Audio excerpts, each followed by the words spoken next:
What is going on, everybody? Welcome back to the LTQ Wrestling Crew YouTube channel. Man, what an ending to Monday Night Raw. Iyo Sky is the new Women's World Heavyweight Champion. She defeats Rhea Ripley in a shocker. And I give WWE a lot of credit because between the John Cena heel turn and the Iyo Sky winning the championship, that's two things I didn't expect. I thought this match was going to end maybe in a DQ. Bianca Belair was out there. I thought maybe she would just attack them both, set up a triple threat. We're still going to get a triple threat, but I didn't think Iyo Sky would defeat Rhea Ripley. They went back and forth, excellent wrestling match.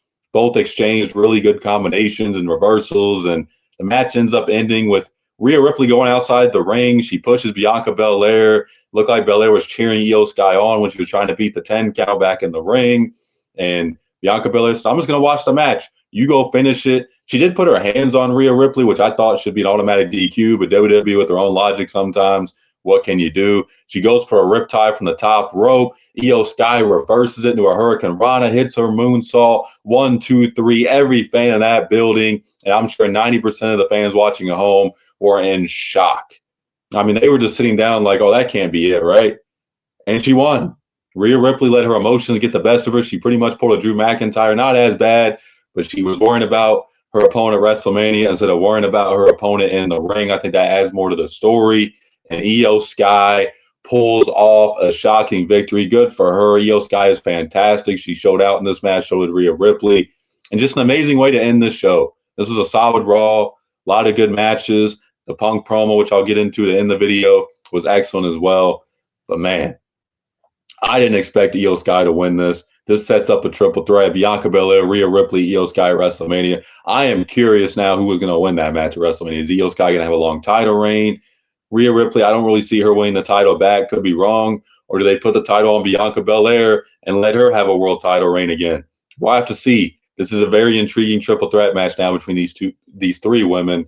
And I thought this match was great, and the ending definitely was worth worth the excitement. I mean, it was fantastic, and Iyo Sky is one of the best women, if not the best women's wrestler in this company right now. She is great, and it's good to see her get another world title.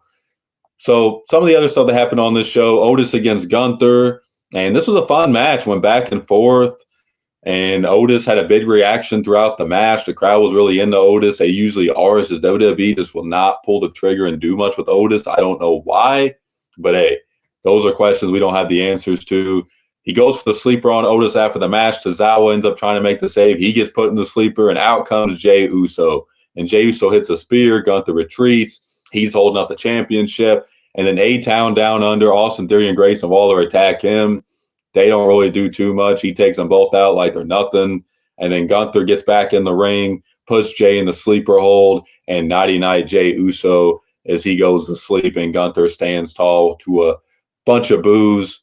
And I'm not going to lie, though. Like, I don't know how they continue to build up this feud for the next, 47 days or whatever they got. Like, it's going to be tough because it's kind of been the same thing for the last 3 or 4 weeks now.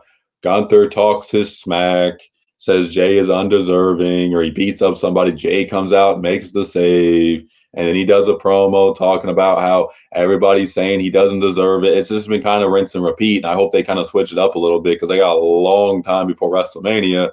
It's just, over a month still. So we'll have to see.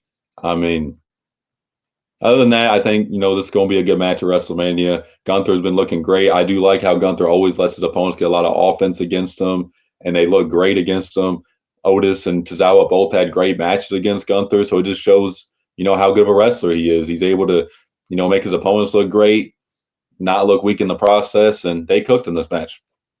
We had another title match. It was 3 title matches on this show, including the main event. We had Ivy Nile against Lyra Valkyria for the women's IC title. Not much to say about this match, but Lyra ends up getting the win in a solid match. She continues her reign. It seems like the fans are getting more into her, and they're saying her entrance music more and kind of getting more into her. Not really a character, just as a wrestler, because she doesn't really have much of a character. I mean, I'll be honest. I don't know much about Lyra Valkyria. I didn't watch a lot of her stuff in NXT. I haven't seen a lot of her personality. And maybe she faces Becky Lynch at WrestleMania. I've heard that tossed around. That would be fun to watch.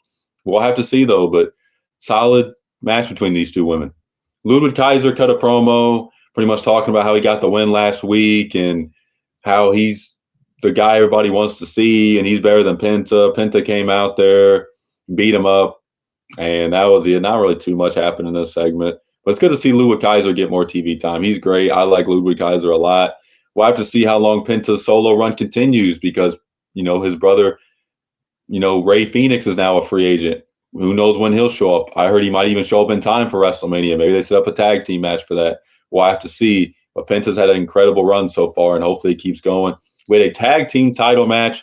The Creed brothers against the War Raiders. Very good match. The crowd was chanting, "This is awesome" during it. Both these teams are very talented. The Creed brothers had me a little worried because they hit a few power moves, and Eric, I think it was, landed on his neck a few times, and he's had some injuries. So luckily, he didn't get seriously hurt. They just got to be a little bit more careful with some of the stuff they do. I feel like they could have spent a little bit more time at NXT to get more seasoning, even though they've been on the main roster for like a year now. But other than that, I like the Creed brothers. Very awesome match. The War Raiders hit their finisher to retain. 1, 2, 3, and that's the end of it. Finn Balor had a segment with Braun Breaker. Not much to say about this segment either. Braun took out Finn and Dom. He ends up trying to beat up Finn more. Dom makes it save. Then Carlito tries to come out from the crowd. He gets just speared, demolished, and Braun Breaker stays tall. I'm at a point, like, I like Finn Balor, but I just can't really take anything he does seriously at this point. He just takes too many losses. Too many losses, and it's just hard to really take him serious. So let's talk about CM Punk in this video. He walks out. He's pissed off. Obviously, he wanted to win the chamber, go in the main event WrestleMania. He's pissed off at Cena. He's pissed off at Rock. He's pissed off at Seth Rollins. He's mad at everybody. And he starts off addressing The Rock. He says, which one of my enemies or which, of my enemies should I address first? Pat McAfee standing right next to him and says, Dwayne The Rock Johnson. And he calls The Rock a bald fraud. He's mocking the Goosebumps thing he always does. Says, he earns the title People's Champion. The Rock doesn't. He talks John Cena, says John Cena stole his match at WrestleMania. He thought Cena was better than that. He's been selling these kids and fans on bullshit. He's sold out and says Cena gave up on himself and he will see him down the road. So we'll definitely be getting a Punk and Cena match eventually, which I'm all for. And he says they will make a wish that they never did what they did. So good little references there from CM Punk. He's always great on the mic. And then he ends talking about Seth Rollins. And he says, Becky Lynch, what was the line? Becky Lynch better come get her man before Rollins' music hits. They start brawling, and they brawled back and forth for at least like 5 to 10 minutes. The crowd was chanting, this is awesome. They just kept beating the hell out of each other. They despise one another. Rollins is glad he took away CM Punk's WrestleMania main event again. And next week, we will get a steel cage match. They claim this is the end of this feud. I call bullshit, but they claim this is the end of this feud. Steel cage match next week. Seth Rollins and CM Punk. Going to be an excellent match. I can't wait to see. All in all, a great Raw, especially the beginning and ending of it. I thought were the highlights of the show as they usually are. CM Punk cooked. Iyo Sky winning the title was a shocker and a good shocker. And just a good overall show after Elimination Chamber. So hopefully you guys enjoyed this video. Make sure to like and subscribe for more LTQ Wrestling Crew. I got to get used to saying that instead of LTQ Wrestling Podcast content. For more, make sure to like and subscribe. Peace.